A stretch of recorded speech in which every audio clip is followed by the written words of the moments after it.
खुद आ जाने क्या बात है, बहरसूरत आओ इतला दें, उन्होंने कहा और दोनों बादल नुखास्ता बाहर निकल गए। मेरे होठों पर बदस्तूर मुस्कुराहट फैली रही। अब वक्त आ गया था कि मैं इस दौर, इस नई दुनिया में भी अपना खेल शुरू कर दूं। मैंने पुरअमन अंदाज में इस दुनिया को जानने की कोशिश की थी, लेकिन वही मसाइल यहां भी पेश आ गए थे जो गुजरे हुए अदवार में मेरे लिए वबाले जान बन जाते थे। प्रोफेसर, और अब मजबूरी थी, मैं करता भी तो क्या सिवाय इसके एक इन मसाइल से निमटने की कोई कोशिश करूं। बाद में आने वाले कई अफराद थे जिनमें वो बड़ा अफसर भी शामिल था, अलबत्ता बैकन उनके दरमियान मौजूद नहीं था। शायद वो चला गया था। बड़ा अफसर बिल्कुल मेरे सामने आ गया और मेरी आंखों में घूरते हुए बोला, क्या हाल है तुम्हारा? ठीक हूं, तुम बताओ तुम्हारी ज़हनी कैफियत कैसी है? मैंने सवाल किया और वो बगौर मुझे देखने लगा। तो तुम अपने आप को बहुत ज्यादा मजबूत इंसान जाहिर करना चाहते हो, लेकिन ये पुलिस डिपार्टमेंट है दोस्त, यहाँ हर कीमत पर जुबानें खुल जाती हैं। मैं भी तो यही चाहता हूं कि मेरी जुबान खुल जाए। तो तुम नहीं बताओगे कि पिंकी को किसने कत्ल किया? मैं तो बता चुका हूं, अब तुम्हारी अकल ही तुम्हारा साथ ना दे तो मैं क्या कर सकता हूं। इसे बंद कर दो, हम देखेंगे कि ये किस कदर कुव्वत बर्दाश्त रखता है, अफसर ने कहा और फिर वो दूसरे लोगों को हदायत करके वहां से चला गया। अब चंद अफराद इस कमरे में रह गए थे और ये वो थे जिन्हें उनका अफसर हदायत देकर गया था। मैं इनके आइंदा इकदाम का इंतजार करने लगा। फिर मैंने गर्दन हिलाते हुए कहा, देखो दोस्तों, मैं जानता हूं कि तुम किराए के टट्टू हो, तो मेरे साथ कोई ऐसा सलूक मत करना कि मुझे गुस्सा आ जाए। इन लोगों ने एक दूसरे की शक्ल देखी और फिर परेशान सी निगाहों से मुझे देखने लगे। फिर इनमें से एक ने कहा, देखो दोस्त, हम तुम्हारे साथ कुछ सख्ती नहीं बरतना चाहते। तुम्हें मौका वारदात पर गिरफ्तार किया गया है, इसलिए तुम लाख कोशिश करो, अपनी बेगुनाही साबित नहीं कर सकते। बेहतर यह है कि पुलिस के सामने इकरार जुर्म कर लो, इसके बाद मुकदमा कायम होगा। अदालत में तुम अपनी हिफाजत के लिए जो कुछ करना चाहते हो कर लेना, लेकिन मैंने जो जुर्म नहीं किया मैं इसका एतराफ किस तरह कर लूं? तुम्हारा मशवरा मुखलिसाना है, लेकिन मैं उस शख्स से बेपनाह नफरत करने लगा हूं जिसने अपना जुर्म मेरे सर लादने की कोशिश की है। और चूंकि तुम्हारे साथी ने मेरी बजाय इस शख्स को अहमियत दी है जो असली मुजरिम है, इसलिए मैं भी तुमसे ताउन करने को तैयार नहीं हूं। मैं तो एक जहां कर दूं, दुनिया देखने का ख्वाहिशमंद। अब अगर तुम चाहते हो कि मैं वही हैसियत इख्तियार कर लूं जो तुम्हारे लिए तकलीफ का बायस बन जाए, तो फिर यही सही। तब फिर उठो, अगर तुम्हारी जुबान न खुलवा सके तो ये डिपार्टमेंट तो बिल्कुल ही नाकारा कहलाएगा। तो प्रोफेसर, मैं उठ गया। इन लोगों के बारे में मैं जानना चाहता था कि ये सिर्फ किराए पर मरने वाले हैं। अगर मैं इनसे इनकी जिंदगी छीन लूं तो कोई खास कारनामा अंजाम नहीं दूंगा। मैं तो इन बड़े लोगों से निमटना चाहता था जिन्होंने इन्हें हदायत दी थी। तो मुझे लिए एक कैद खाने के करीब पहुंच गए जिसके दरवाजे पर मोटी सलाखों वाला आहिनी जाल था। इनमें से एक ने ताला खोला और मुझे अंदर चलने की दरख्वास्त की। मैंने गुस्सीली निगाहों से उन्हें देखा और कहा, क्या यह कमरा मेरी नई रिहाइशगाह है? हाँ, तुम यहाँ आराम करो। ठीक है दोस्तों, लेकिन इस आईनी दरवाजे को खुला रहने दो। यह लाकअप है, तुम्हारी खाला का घर नहीं। मेरे अंदर जाने के बाद उनमें से एक ने दरवाजा बंद करते हुए कहा, तब जरा रुको और इसे भी अपने साथ ले जाओ। मैंने दरवाजे की मोटी सलाखों को अपने हाथ की गिरफ्त में लेकर कुव्वत सर्फ की और आईनी फाटक को उसकी जगह से निकालकर उनके सामने डाल दिया। मोटी फुलादी सलाखें अपने साथ पत्थर के टुकड़ों को भी ले आईं और वो लोग खौफजदा अंदाज में पीछे हट गए थे। दूसरे लम्हे उन्होंने जोर जोर से सीटियां बजाना शुरू कर दी और बहुत से लोग वहां जमा हो गए। मैं अब उन्हें जिच करने पर तुल गया था। मैंने उस कमरे से निकलने की कोशिश नहीं की। वो सब बाहर खड़े हुए चहमगोइयां कर रहे थे और उखड़े हुए दरवाजे को देखकर उसके बारे में गुफ्तगू कर रहे थे। फिर वही पुलिस अफसर वहां आ गया जिसने मुझे पहले कैद खाने में भेजा था। दरवाजे को देखकर उसकी हालत भी दूसरों से मुख्तलिफ न थी। चंद साथ वो इन लोगों से गुफ्तगू करता रहा और फिर मेरे पास पहुंचकर बोला, तुम अपने आप को सुपरमैन और पुलिस को बेहकीकत समझते हो? उसने आंखें निकालते हुए कहा, हाँ अब तो यही बात है। मैंने जवाब दिया, लेकिन तुम पुलिस से टक्कर नहीं ले सकोगे। मैं देखूंगा कि मैं क्या कर सकता हूं और मैं तुम्हें भी दावत देता हूं कि तुम मुझ पर वो हरबे आजमाओ जिन्हें तुम मेरी कुव्वत बर्दाश्त का तजिया करके आहिस्ता आहिस्ता आजमाना चाहते हो, क्योंकि मैं भी चाहता हूं कि यह खेल जल्द अज जल्द खत्म हो जाए और तुम मेरी हकीकत को पहचान दो। मुझे इस बात से सख्त इख्तलाफ है कि तुमने एक मुजरिमाना ज़हनियत के इंसान को मुझ पर तरजीह दी है। मैं चाहता हूं कि तुम मेरी बात पर यकीन कर लो। पिंकी मेरी दोस्त थी। बैकन ने उसकी दौलत हथियाने के लिए उसे कत्ल किया और इल्जाम मेरे सर डाल दिया, लेकिन तुम्हें उस वक्त उस कमरे में देखा गया जब पिंकी को कत्ल किया गया था। यह बात भी तुम्हारी नतजर्बाकारी का सबूत है। क्या मतलब? पुलिस अफसर ने कहा। क्या तुम्हारे ख्याल में पिंकी उसी वक्त कत्ल हुई थी जब पुलिस वहां पहुंची? मैंने पूछा। हाँ, मुझे यही रिपोर्ट मिली है, लेकिन मेरा ख्याल मुख्तलिफ है। क्यों? पुलिस के पास उस वक्त की तफसील जरूर होगी जब पुलिस वहां पहुंची और उस वक्त पिंकी के बदन से निकला हुआ खून जम चुका था, जिससे अंदाजा होता है कि उसे उस वक्त से काफी पहले कत्ल किया गया। और उसके काफी पहले से मैं वहां पर मौजूद नहीं था। पुलिस अफसर की निगाहों से उलझन के आसार पैदा हो गए। अगर ये बात है मिस्टर गोल्ड, तो फिर मुझे मौका दें कि मैं इस सिलसिले में दी गई रिपोर्ट को दोबारा पढूं। बेहतर यही है मेरे दोस्त कि तुम पहले अपनी कारकर्दगी को दुरुस्त करो, इसके बाद मुझे मुजरिम साबित करो। मैंने हकारत से कहा और पुलिस अफसर मेरी सकारत भरे लहजे को पी गया। उसने नर्म अंदाज में कहा, तब तुम पुलिस से ताउन करो। कैसा ताउन? हमें इत्मीनान से काम करने का मौका दो ताकि हम हकीकत मालूम कर सकें। लेकिन इससे पहले तुम मेरे साथ वो सलूक कर चुके हो जिससे मेरे ज़हन में तुम्हारे लिए दोस्ती का तसव्वुर खत्म हो चुका है। चुनाचे मैं अभी यहाँ से नहीं जाऊँगा, लेकिन जिस जगह मुझे रखा जाए वहाँ मेरी ज़रूरियात की तमाम चीज़ें मौजूद हों और इस जगह कोई दरवाज़ा ना हो या फिर दरवाज़ा हो तो बंद ना हो। मैं इससे ज़्यादा ताउन नहीं कर सकता। तब प्रोफेसर थोड़ी देर तक तो पुलिस ऑफिसर परेशान खड़ा रहा। फिर उसने कहा, अच्छी बात है, तुम यहीं रहो और तुम्हारी ख्वाहिश के मुताबिक अब इस कैद खाने में कोई दरवाज़ा नहीं है। फिर वो चला गया, लेकिन कैद खाने से काफ़ी दूर पुलिस के बेशुमार मुसल्ला नौजवानों को जमा कर गया था। मुझे हंसी आ गई। मैंने खूब परेशान किया था इन लोगों को कि वो बुरी तरह आजिज हो गए थे मुझसे और कोई बस न चलता था उनका मेरी ज़ात पर। न उन्होंने कोशिश की मुझे परेशान करने की और मैंने भी सोचा कि कुछ वक्त यहीं गुजारा जाए और इंतज़ार किया जाए कि वो लोग मुझे बेगुनाह समझ लें, और कोई हर्ज नहीं था इस इंतज़ार में। चुनाचे मैं यहाँ इंतज़ार करता रहा और वो दूर ही दूर से मेरी निगरानी करते रहे। भला ये बात इनके बस में कहाँ थी कि वो मुझसे मजीद कुछ मालूम कर सकते। कई रोज़ गुजर गए। इस दौरान मेरी आसाइशों का ख्याल रखा गया और मुझे कोई तकलीफ नहीं हुई थी। लेकिन 5वें दिन उनकी शामत आ गई। सुबह का वक्त था कि चंद लोग मुझे अपनी तरफ आते नजर आए। उनमें से कुछ नए चेहरे भी थे, जिनमें नुमाया एक बूढ़ा आदमी था। बुलंद बाला कद का एक शख्स जिसके सारे बाल सफ़ेद थे और चेहरा गुलाबी। वो बहुत उम्दा सेहत का मालिक था। मेरे नज़दीक आकर वो मुस्कुराता हुआ बोला, हेलो गोल्ड। वो बेतकल्फी से बोला और मैं उसकी शक्ल देखने लगा। कैसे मिजाज है तुम्हारे? क्या हम शनासा है? मैंने पूछा। नहीं, लेकिन बन जाएंगे। क्या चाहते हो? तुमसे कुछ वक्त लेना चाहता हूँ। किस सिलसिले में? कुछ दोस्ताना गुफ्तगू करूंगा। मक्कारी कर रहे हो और तुम्हारे ख्याल में मैं तुम्हारे ऊपर भरोसा कर लूंगा? मैंने हकार से कहा। थोड़ी देर के लिए क्या हर्ज है? मेरा नाम आइजक पीटर है और मैं एक साइंसदान हूँ। बस थोड़ा सा वक्त चाहता हूँ। अगर तुम मेरे पास बेजारी महसूस करो तो वापस चले आना। तुम्हें कौन रोक सकता है? मैंने उसकी चिकनी चुपड़ी बातों पर गौर किया। न जाने वो क्या चाहता था। मुझे यहाँ से निकलने का मौका मिल रहा था, इसलिए मैंने सोचा कि यहाँ से इसी तरह निकला जाए। चुनांचे मैंने गर्दन हिला दी। ठीक है, मैं तुम्हारे साथ चलने के लिए तैयार हूँ। वेरी गुड, आइजक ने खुश होकर कहा। लेकिन कैदी की हैसियत से नहीं, इस बात का ख्याल रखना। और नहीं मेरे दोस्त कैदी नहीं होते। आओ, उसने कहा और मैं उसके साथ बाहर निकल आया। पुलिस ऑफिसर उस शख्स का एहतराम करते थे, चुनांचे उन्होंने कोई तारुज नहीं किया। एक बड़ी गाड़ी में बैठकर हम चल पड़े। आइजक पीटर मेरे नज़दीक ही बैठा हुआ था।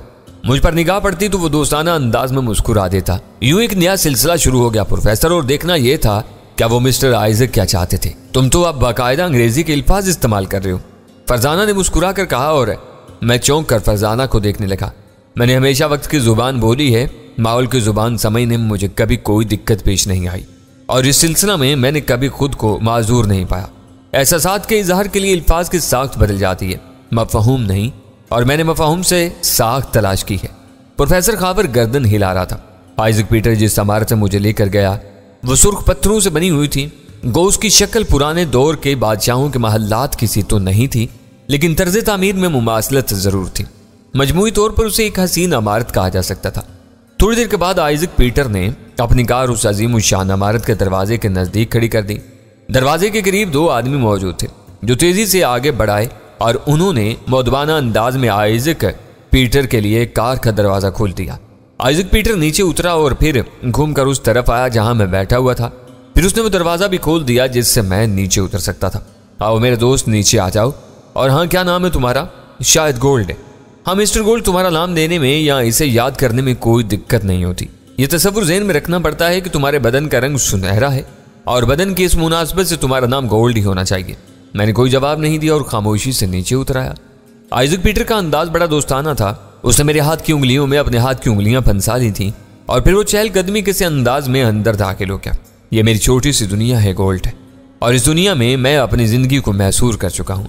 हुकूमत ने बाज़ मामलात मेरे सुपुर्द कर दिए हैं और मैं ये भी समझता हूँ कि हुकूमत के ताउन से कोई बुरी बात नहीं है। इस तरह कम अज कम इंसान को कानूनी तहफ़्फ़ुज़ हासिल रहता है। चुनांचे मैं इनके छोटे मोटे काम कर देता हूँ, लेकिन मेरा मिशन कुछ और है। मैं अब भी खामोश ही था, जैसे पहले उस शख्स के बारे में सब कुछ जान लेना बेहतर था। इसके बाद ही इस पर अपने आप को जाहिर करना मुनासिब होता। चुनाचे मैं उसकी बात का जवाब दिए बगैर खामोशी से अंदर दाखिल हो गया। अंदर से भी इमारत काफी खूबसूरत थी, जिससे यह अंदाजा होता था कि ये शख्स जिसका नाम आइजक पीटर है मकामी तौर पर बहुत अच्छी हैसियत का मालिक है। यकीनी तौर पर यहाँ के लोग भी इसकी इज्जत करते होंगे। तब आइजक पीटर मुझे ऐसे कमरे के सामने लेकर पहुंच गया जिसके दरवाजे में बहुत बड़ा शीशा लगा हुआ था। दरवाजा खोलने का यह अंदाज मैंने पहली बार देखा और मुझे बेहद पसंद आया। आइजक पीटर ने दरवाजे के एक किनारे पर लगे हुए एक सुर्ख बटन पर उंगली रखी और दरवाजा उस तरह एक जानिब खिसकाया जैसे हाथों से सरका दिया गया हो। मैंने दिलचस्प निगाहों से इस अजीबो गरीब दरवाजे को देखा था और आइजक पीटर ने मेरी आंखों से यह बात महसूस कर ली थी। यह खुदकार दरवाजा है। इस इमारत में तुम्हें बड़ी जिद्दतें मिलेंगी। इसमें बेशुमार काम मैंने अपने हाथों से किए हैं। यह दरवाजा वाकई बहुत अजीब है। मैंने कहा, हाँ तुम इसे जदीद तरीन कह सकते हो, हालांकि अभी कुछ अरसे के बाद इसमें कुछ और जिद्दत हो जाएगी। यानी तुम इसके सामने आकर खड़े होगे और दरवाजा तुम्हारा साया पड़ते ही खुल जाएगा। आइजक पीटर ने कहा, और वो किस तरह? साइंसी तरक्की अपने अरूज पर है यार, बेशुमार चीजों के लिए काम हो रहा है। ये तो बहुत मामूली चीजें हैं मेरे दोस्त, आओ। आइजक पीटर ने कहा और मैं उसके साथ उस हाल नुमा कमरे में दाखिल हो गया। और प्रोफेसर जदीद इंसान की खूबियों का जिक्र न किया जाए तो ये उसके साथ ज्यादती होगी। अनोखी अनोखी चीजें थी जो अकल में नहीं आती थी। ये काफी बड़ा हाल था जिसमें निशिस्तगाह का अजीबो करीब बंदोबस्त किया गया था। यानी दरमियान में गोल मोल इंतहाई आराम से कुर्सियां थीं जिनकी पुश्त खुल जाने वाली थी। चारों तरफ दीवारों में बड़े बड़े आईने नस्ब थे। इन आईनों के पीछे अजीब सी चीजें गर्दिश कर रही थी। समझ में नहीं आता था कि यह सब कुछ क्या है। कहीं रोशनी नजर आती थी और फिर खुद ब खुद बुझ जाती थी। कहीं कोई बारीक नुक्ता तैर रहा होता था और वो तैरता हुआ नुक्ता शीशे के सामने जाकर खुद ब खुद मालूम हो जाता था और फिर उसके दूसरे किनारे पर तुलू होता और अपना सफर जारी कर देता। ये सारी चीजें नाकाबिले फहम थी। तो प्रोफेसर, उस वक्त मैंने सोचा कि सलानूस का हस्त पहलू दानिश कदा तो इससे जीबो गरीब जगह के आगे कोई हैसियत नहीं रखता। और ये सफेद बालों वाला बूढ़ा जो जदीद लिबास में मुलबूस है, न जाने अपने जहन में क्या क्या इसरार रखता है। मेरे दिल में उसके लिए दिलचस्पी पैदा होगी प्रोफेसर, और मैंने सोचा कि इस दानिश्वर से मैं इसकी दुनिया के बारे में ज्यादा से ज्यादा मालूमात हासिल कर सकूंगा। चुनाचे मैंने उससे ताउन का फैसला कर लिया और उसके इशारे पर उस जगह बैठ गया जहां उसने मुझे बैठने को कहा था। मिस्टर गोल्ड, देखो हुकूमत ने तुम्हें मेरे हवाले किया इसलिए कि मैं अपने साइंसी आलात से तुमसे मालूम करूं कि तुमने इस लड़की को कत्ल किया या नहीं। तो मेरे दोस्त, ये साइंसी मशीनें जहन को खोलने में बड़ी कारआमद होती हैं। सारी बातें खुद ब खुद पता चला लेती हैं। यानी तुम्हारा जहन वो सब कुछ उगल देगा जो इसमें मौजूद है, लेकिन इसके साथ साथ ही तुम्हें थोड़ी सी जिस्मानी तकलीफें भी बर्दाश्त करना होगी। मैं समझा नहीं मिस्टर पीटर। मैंने कहा, यूँ समझो मेरे दोस्त कि इन मशीनों के जरिए तुम्हारे जहन को बदला जाएगा। जब तुम इस मशीन के सामने बैठोगे तो तुम्हारे जहन में सुइयां से चुभेंगी और पोशीदा एहसासात के वो खुलिये खुल जाएंगे जिनमें उस लड़की के कत्ल का राज पोशीदा है। ये सब साइंसी मामलात हैं, मुमकिन है तुम्हारी समझ में ना आए। तो मुझे एक सीधे सादे इंसान मालूम होते हो। क्या आप इस हैरत अंगेज तरीके से मुजरमों के जहनों से ऐसे पोशीदा राज मालूम करते हैं? मैंने दिलचस्पी से पूछा। हाँ, ये जिम्मेदारी मेरे सपुर्द है। यानी वो लोग जो पुलिस के काबू में नहीं आते, इन्हें मेरे सपुर्द कर दिया जाता है। मैंने पुलिस को ये सहूलतें फराहम कर रखी हैं। तो मिस्टर पीटर, मैं चाहता हूँ कि आप मेरे जहन को खोलें। मैं अपने और तुम्हारे दरमियान दोस्ती की एक फिजा कायम करना चाहता हूँ। चुनाचे मैं नहीं चाहता कि वो अंदाज इख्तियार करूँ जो हमारे दरमियान दोस्ती ख़त्म कर दे या ये एहसास दिलाए कि तुमने मुझसे ताउन नहीं किया और मैंने तुमसे। मिस्टर पीटर, मेरी दिली ख्वाहिश है कि आप मेरे जहन को खोलें। गोया तुम खुद को इस तरह मजबूत पाते हो कि मेरी इन मशीनों को नाकाम कर दो। पीटर ने पूछा। नहीं, ये बात नहीं है, मैंने जवाब दिया। फिर क्या बात है? मेरी ख्वाहिश है मेरे दोस्त कि तुम मुझे वो सब कुछ बता दो जो तुमने पुलिस की कोशिशों के बावजूद नहीं बताया। ऐसी सूरत में मुझे इन तमाम चीजों की जरूरत नहीं पड़ेगी जो तुम्हारी इनकार की सूरत में पेश आएगी। आइजक पीटर, मैं चाहता हूं कि तुम मेरे जहन का तजिया करो और इन बातों को मालूम करो जो मैंने पुलिस को नहीं बताई हैं। बाकी सारी गुफ्तगू इसके बाद ही करूंगा। पीटर उलझी हुई निगाहों से मुझे देखने लगा। फिर उसने एक गहरी सांस ली और बोला, तुम्हारी मर्जी है मेरे दोस्त। इस तरह मैं महसूस करूंगा कि तुमने मुझसे अदम ताउन किया है। और अगर तुम मुझे यही बावर कराना चाहते हो तो ठीक है। हाँ, ये तो बताओ कि क्या पियोगे? तुम्हारे इस उम्दा रवैये की वजह से मेरे जहन में तुम्हारा एहतराम पैदा हो गया पीटर। लेकिन जो कुछ मैं तुम्हें बताऊंगा तुम भी इन पुलिस वालों की तरह मुझ पर यकीन नहीं करोगे। इसके बावजूद मेरी ख्वाहिश है कि तुम मुझे बताओ, लेकिन एक शर्त पर। चलो ठीक है, शर्त भी बता दो। शर्त ये है कि तुम मेरी इन बातों पर बिल्कुल यकीन नहीं करोगे और मेरा ज़हनी तजिया करने की कोशिश करोगे। और इस रार की वजह मैं तुम्हें बाद में बताऊंगा जब तुम मेरे जहन से वो राज निकाल चुके होगे जो मैं अपनी गुफ्तगू के दौरान तुमसे पोशीदा रखूंगा। न जाने तुम मुझसे कैसा इम्तिहान लेना चाहते हो, ताहम अगर तुम्हारी यही ख्वाहिश है तो ठीक है, मुझे तुम्हारी शर्त मंजूर है। पीटर ने जवाब दिया और मैंने मुस्कुराते हुए गर्दन हिला दी। क्या आप इस हैरत अंगेज तरीके से मुजरमों के ज़हनों से ऐसे पोशीदा राज मालूम करते हैं? मैंने दिलचस्पी से पूछा। हाँ, ये जिम्मेदारी मेरे सपुर्द है, यानी वो लोग जो पुलिस के काबू में नहीं आते, इन्हें मेरे सपुर्द कर दिया जाता है। मैंने पुलिस को ये सहूलतें फराहम कर रखी हैं, पीटर ने जवाब दिया और मैंने मुस्कुराते हुए गर्दन हिला दी। दरअसल मिस्टर आइजक पीटर, मेरा ताल्लुक एक ऐसे इलाके और ऐसी बस्ती से है जिसे अगर तुम्हारी दुनिया से दूर की बस्ती कहा जाए तो गलत ना होगा। यह बस्ती ऐसे लोगों की बस्ती है पीटर जो जदीद दुनिया के बारे में कुछ नहीं जानते। यूं समझो कि वो गारों से निकल आने वाले हैं जो तहजीब से कतई तौर पर नाचना है। फिर जब मैं तुम्हारी इस तहजीब की दुनिया में दाखिल हुआ तो तकरीबन हर चीज से नावाकिफ था। मुझे लोगों ने एक खिलौने की शक्ल दे दी, लेकिन मैंने इनकी बात का बुरा नहीं माना। यानी वो लोग जो मुझे मेरी सादगी की बिना पर अपने लिए इस्तेमाल करते रहे, मैंने इनसे कोई तारुज़ नहीं किया, सिर्फ इन बुनियादों पर कि मैं इस दुनिया को देखूं और मालूमात हासिल करूं। मैंने हर शख्स से ताउन किया और यही ताउन मुझे इन लोगों तक ले गया जिनके बारे में मुझे मालूम हुआ कि वो इस दुनिया के कानून के बागी हैं और वो काम करते हैं जो हुकूमत की निगाह में नाजायज़ है और जिसके लिए सज़ा मुतय्यन कर दी गई है। लेकिन मैं तो देखने वाला था, मुतलाशी था, फिर भला किसी किस्म की मुदाखलत किस तरह करता। यूं हम एक जजीरे पर पहुंचे जो पॉइंट कहलाता था और मेरी यादाश्त में उसका नाम महफूज है। वहाँ एक लांच फरोख्त हुई जिसे खरीदने वाला एक शख्स ग्रेट मैन था और इसका एक साथी बैकन के नाम से पुकारा जाता था और यह लांच उस लड़की पिंकी की मलकियत थी। सो जब पिंकी को लांच की फरोख्त के बाद एक बड़ी रकम मिली तो वो मुझे लेकर यहाँ आ गई। लेकिन ग्रेट मैन का साथी बैकन, जिसने इस जजीरे पर ही वो लांच अपनी कुव्वत से हासिल करने की कोशिश की थी, यहाँ भी उस लड़की के पीछे लगा रहा। उसने मुझे और लड़की को दो मुख्तलिफ फरेब देकर बिलाखिर लड़की को कत्ल कर दिया और मुझे उस लड़की के कत्ल के इल्जाम में सजा देने वालों के हवाले कर दिया। मेरा ज़हन इतनी दूररस सोच नहीं रखता मिस्टर पीटर कि मैं इन लोगों की साजिश का अंदाजा लगा सकता, लेकिन बैकन को देखने के बाद मुझे फौरन पता चला कि उसके पसे पर्दा कौन शख्स है। तो इन लोगों के पास भी बैकन मौजूद था जिन्हें तुम पुलिस वाले कहते हो, और बैकन ने अपनी ज़हानत और चालाकी से इन लोगों को यह बावर करा दिया कि पिंकी को कत्ल करने वाला मैं हूं। बताओ डियर पीटर कि मैं पिंकी को क्यों कत्ल करता, और अगर कत्ल करता तो वो दौलत मेरे पास ही होती, और जबकि मैं दौलत का सही मसरफ भी नहीं जानता, तो मुझे इससे क्या गर्ज है। पीटर अजीब सी निगाहों से मुझे देख रहा था और जब मैंने अपनी बात खत्म की तो उसके होंठों पर गहरी मुस्कुराहट फैल गई। ये तो तुमने मुझे कोई नई बात नहीं बताई दोस्त, ये सारी बातें तो तुम पुलिस को भी बता चुके हो। इन हालात में तो मेरे लिए बिल्कुल मजबूरी है कि मैं अपने साइंसी जराए से तुम्हारा ज़हन खुलवाऊं। हाँ, मैं चाहता हूं कि तुम ऐसा करो, मैंने कहा, और पीटर के होंठों पर तंजिया मुस्कुराहट फैल गई। मैं तुम्हें यह बताना जरूरी समझता हूँ मिस्टर गोल्ड के पीटर जो कुछ है इसके बारे में मेरे अपनों में से भी कोई सही अंदाजा नहीं रखता। मुमकिन है मिस्टर पीटर, मैं इस बात से इनकार नहीं कर रहा, मैंने जवाब दिया।